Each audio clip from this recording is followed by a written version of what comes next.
हमारे यहाँ तो ऐसा होता है ना कि मैयत अगर साल में कभी भी हुई तो वो पहली ईद जो आती है वो बाकायदा फिर वो सोग मनाया जाता है।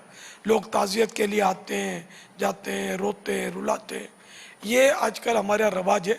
तो इस तरह मतलब 3 दिन से ज़्यादा हो चुके हैं, तो अब ये सोग करना और इस तरह ताज़ियतें करना और ये सब गुनाह है, इसकी शरीयत में इजाज़त नहीं है। ये घर घर ऐसा आम तौर पे होता है। बकरी ईद आएगी तो कुर्बानी भी नहीं करते, ईद पहली ईद को शर्माते कि नहीं लोग क्या बोलेंगे। बात समझदार होंगे वो कहीं और करवा देते होंगे, हिस्सा डाल देते होंगे, चलो वाजिब अदा कर लिया, लेकिन नहीं अपने घर में कुर्बानी करें। सोग की वजह से इधर उधर कुर्बानी कर दी, ये नहीं, ये इसका सबब सोग है या सोग का इजहार है, तो फिर ये गुनाहगारी की सूरत। इसलिए मतलब ईद में रुकावट नहीं है गम।